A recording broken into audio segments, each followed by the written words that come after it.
Welcome, everybody, especially each one of you. I had the most incredible week last week because Kent and Lars came from Sweden and they walked in my front door. And what's that? My phone. Let's hide it. Okay, I'll keep talking. I decided that as one of the people who met the two of them said, it was magic. And it's the only word that I can use as well. But this is the week of 9/11, and I couldn't speak of joy of that meeting correctly because I was there at 9/11, and I need to speak of that. So next week, Kent, you promised you would send the drawing, and by then I'll show the photographs and everything and tell everybody about that magic time when you and Lars walked in my door and we got to know you, and it was beyond words. But 9/11, I was there. I was there just a few blocks away, and I need to talk about 9/11 because it changed the world in many ways. Okay? I was working on Broadway. I was working on a painting of Union Square, which used to have a green market, which meant people came from all over. And I'm going to give Dory the picture to show, and she will show you the Twin Towers. And as Dory shows it, on Hedy's Facebook page, and way in the back, right to the right of the flag, the proud symbol of the United States, you can see the two towers of the World Trade Center. And I had been painting there, and I would come a few times every week, and there were always the same people waiting to see what I was doing. And suddenly a plane went by overhead, and one of the people said, "That's crazy. Airplanes don't come here. There's never been an airplane here." And the rest is history. That was a plane that went into the Twin Towers. And here's how I happened to be there. Barnes and Noble's bookstore was within that very same vicinity. And whenever I painted in that area, I would go there into their coffee shop. Because not only could you have coffee, but you could read. You could take any book and sit there and read. And the atmosphere was heaven. And out of the window, you could see the scene which I drew. Dory, could you show the drawing? Thank you. Dory is here today and she's miraculous. Huge expectations there, lady. Okay, and so it's the same flag, but in the right to the right of the flag, there's smoke instead of towers. Because the world changed in a way that nobody expected. In his painting, the Guernica, Picasso showed a similar event. For the first time in the history of civilization, death came from the sky. because Hitler had allowed Franco to use his airplanes, at least that's the way the story went, to bomb. And that had never come from the top before. And that made Picasso paint the Guernica, which shows the twisted bodies and the horror he felt. I am a realist, so I cannot explain the World Trade Center the way Picasso did. I had to draw the actual thing.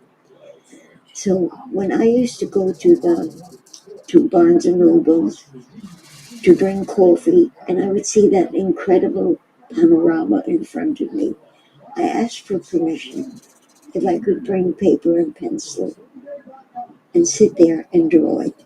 And they said, of course. And I drew that drawing of every building and place and the World Trade Center.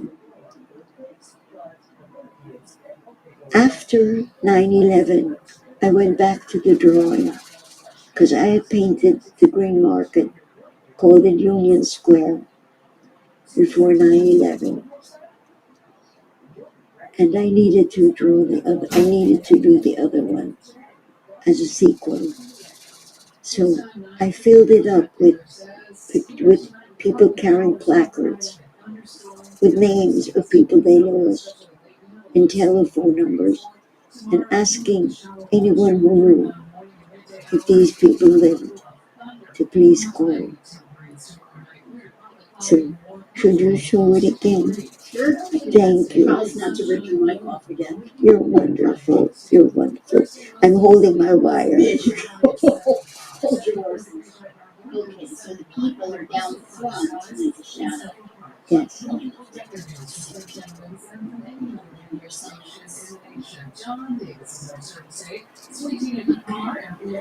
again, And again, that's on her Facebook page, right below. No, it's not on Facebook. It's Yep. and it's going to be on YouTube because of Dory, who's taping this today. There's just people hanging out in square. Yes. Okay, now let me finish talking what happened during that day. I went back to Barnes and Noble because when I saw the smoke rising, I knew something out of the ordinary, like when Picasso painted Guernica, killing coming from the sky, literally. In this case, from the airplane. And I didn't know how to deal with it. And I went back to Barnes and Nobles, and the doorman said, Hedy, go home. Go home quickly. I don't know what is happening. Another plane crashed. It's not safe to be here. And I don't know if you should take the trains. So I went to the payphone because in that day, none of us had cell phones. So I went to the payphone and I called Eric. And Eric said, Hedy, don't come home. Something terrible is happening. I'm afraid if you're on a train, something could blow up the train. Because this is unusual. Another plane crashed as well. He said, go to Joni. My daughter Joni worked in Manhattan. So I walked over, and my friend Dory said to me, how did you walk? I mean, how did you do it? We were carrying so much equipment. And I said, it's very easy. I have a knapsack, and I have one of those folding chairs, and my tray on which I keep the paints goes into that. And I walk all over. That was before I was the age I am now. And I didn't have a walker as I have. And I went to see Joni, who worked around the 30s, and everybody was sitting around the big table watching the news and wondering how will they get home. Somebody said, I don't dare drive because I have to go over a bridge. And the way this sounds, it's an all-out attack on us. I'm going to stay here. And we were all filled with terror because this had never happened before. Wars happened in different countries, and we sent our soldiers there, but nothing bombed our buildings, and no airplane flew into a building of ours. So we were new and raw for this. And at Joni's work, everybody was thinking of a different way of getting home. Or should they not go home? Should they all sleep there? And there was just an air of terror. So on the walk to Joni, I walked. There were clouds behind me. The sky was filled with clouds from the World Trade Center. Big clouds. I don't know why I smelled anything, but I probably was numb and didn't. But I saw the clouds, and I was walking as if in a daze. And Joni and I walked home. She lived in Manhattan. Because we didn't dare to take any public transportation. We were afraid of trains, of subways, of everything. When we got to Joni, my son Kenny, who worked nearby, appeared. And I called Eric again. I said, Eric, I'm doing what you said. I'm not coming home. I'm going to be with Joni. Don't worry, because Kenny, who works in Manhattan, is going to sleep there too. At least we're together. So don't worry. We were all in no man's land. And people who walked looked stricken because this had never happened before. We went to other wars, but no war ever came to us. And the smoke filled the air. The three of us slept at home, at Joni's home. And in the middle of the night, I said, I want to go home. Who knows if I can get there if we don't do it now? Who knows what tomorrow will be? So Kenny says, I'll go down with you. And he went down with me, and he found a taxi for me. And the taxi took me to the Long Island Railroad station. And when I tried to pay him at the end, he said, no, today I'm driving everybody free of charge. It's the least I can do when we're being bombed. And he really didn't take a penny. I'll never forget that. Maybe that's what happens in war, that people become kinder. At least the taxi driver. And I got on the train, and the train didn't get hurt.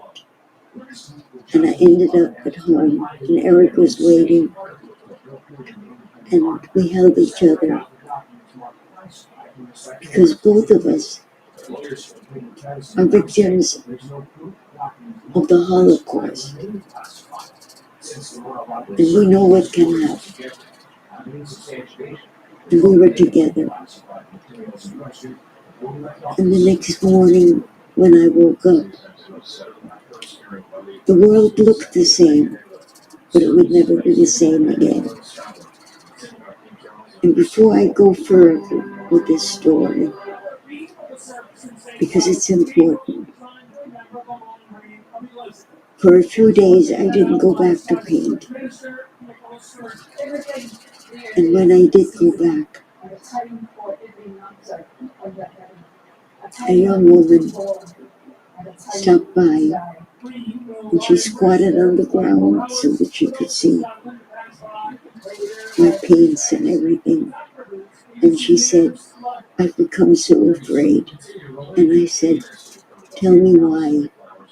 And she said, because I'm Muslim. And everybody hates me now. At work, they look at me with suspicion. I love this country. I belong here. Why do you think I left my country? Because I'm Muslim and I'm a woman. And here I have a life. But everybody looks at me as if I were the enemy. Is there any place I can go and say that I'm a Muslim where I won't be hated in America? And I think I needed to tell this story because we are the enemy too. The moment we segregate, the moment we condemn a group for the sins of others,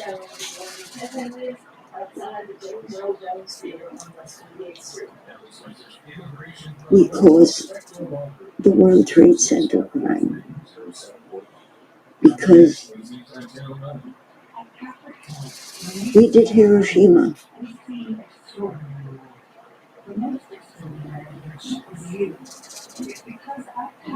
We did. We took land away from the people who owned this land before. We bought it with a bottle of whiskey. And that's why, let me repeat again, when I was 8 years old, and I thought, if people knew each other,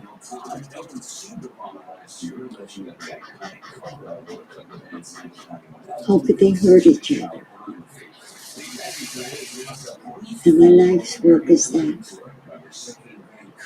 And so, next week, I want to celebrate Kent. Kent, you were supposed to send me the drawing I did of you. Okay? And Dory took photographs, and Kenny took photographs. And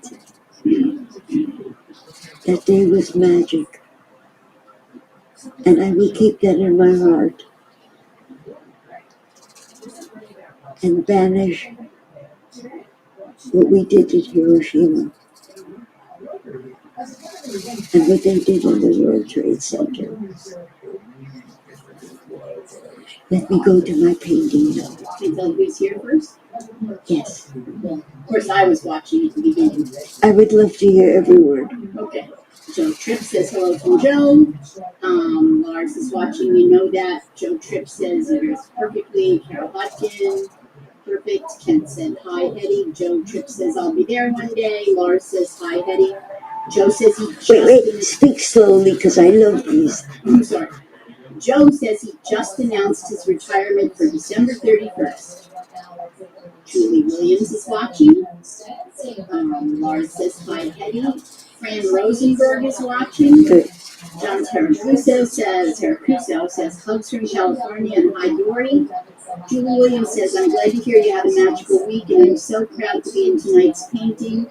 We treasure our print outfits. And it's black and white companion drawing. Tough week thinking back to 9/11.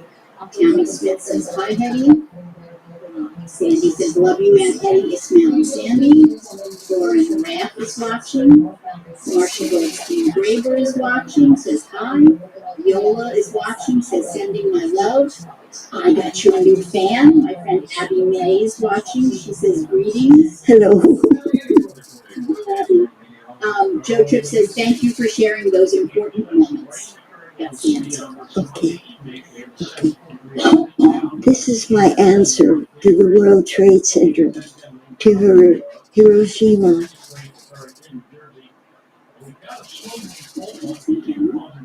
To all of that. The painting which shows the kindness of who we are as well. And first of all, I have to tell you why I am on Facebook. Right over here, my daughter's neighbor, Pat, yeah, and she said, Hedy, why don't you go on Facebook?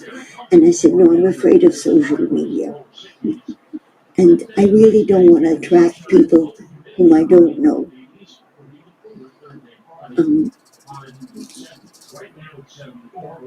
But she convinced me. She did.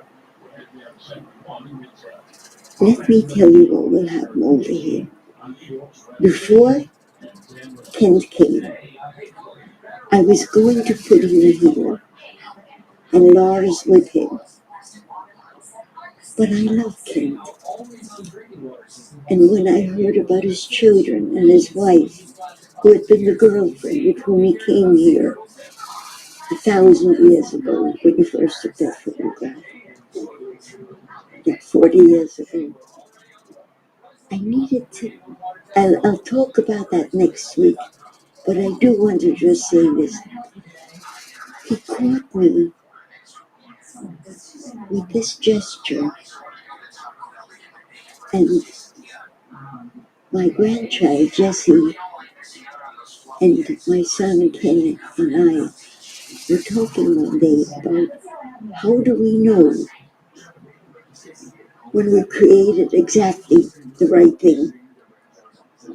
And I said, and I'll talk about it next week, but I have to say it about Kent. How did you know that move was when I'm in ecstasy, when something happened that worked? And he said, I just know, and I clicked. It's different. It comes from work.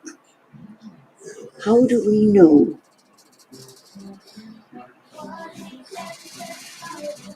I think the universe, Tammy, those are the things you taught me. I think the universe prepares us with hurdle after hurdle after hurdle. And when we conquer each one, it allows us to go to the next one. I used to tell my kids that in order to become good at something, first you have to go to the first room. And you cannot leave it until you've mastered what is in it. And then you go to the next one. But you cannot leave until you've mastered what is in it. And that's the way the universe works. You're not born with talent. Everybody has talent. But they have to discover what the talent is. And then work. And fail and fail and fail. And don't sit down until you get it. And when Ken took that photo, I had gotten it. I had found a branch to put on this side in order to balance the blossom. And I'll deal with that next week. But right now, let me go to this, okay? Right over here, when I realized Kent belongs to his family, he's a photographer. And I said to him, send me pictures of your wife and your 2 children. Many pictures, because I want them to be moving. And I can't, photographs are not like being there. And I can't see them. So send me any kind of photographs in action, as many as you can. Because you're a photographer, it's your job. And then over here, I'm going to put your family. Originally, I had planned to put the people who found you, which are Elaine and Paula and Hedy. I'll put them in, except Hedy is already here. I can't put him twice. Okay? But I don't know yet. And I'm going to double the size of Johanna because I want these people to be bigger. And I will by the way, this is Dory. She's not finished. Nobody's finished. But to me, I need to get the feeling of what a person is. And Kent understood when I said I don't want anybody there in the morning when you come because I'm going to adore you. All of that I'll speak about next week. But I just want to say, the co-workers, whatever you want, you know what Eric used to say to me, do anything you want to do if it doesn't hurt somebody. Otherwise, do it because you never know if you lose the chance if you wait till tomorrow. But work, because if you don't get exactly what you want, it's because the universe isn't done with you. It needs you to work harder. And I need to be alone when I do a photo, when I do a picture of somebody, because otherwise they interfere with my thinking. And I have to think you when I do you. And I hate doing it from photographs. Someday, when this is finished, I'm going to go, maybe not on the street because I'm not as nimble as I am. I decided I'm going to live very long because there's so much I need to do. I've got to teach you that you belong.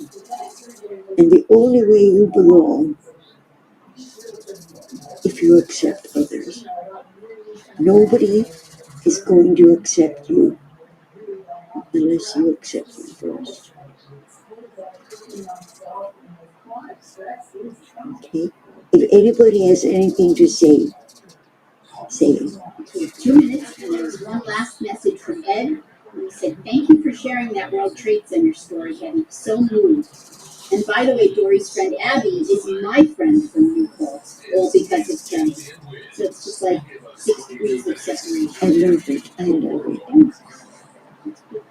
And Pat, thank you for telling me to go to Facebook because now I belong. Bye. I love you all. I really do. Well, one more quick thing. John from California, John Terracosa, yesterday he sent me the unfinished but brilliant film that he's doing of me. And I've been watching it over and over. And how do you know me so well? He says through Facebook. But it's deeper than that. He wanted to. And therefore he worked so hard. John, you're a worker. And Tammy would say, the universe put him in your life. He says he's blushing. That's okay. I'm blushing too. Goodbye, everybody. I love you.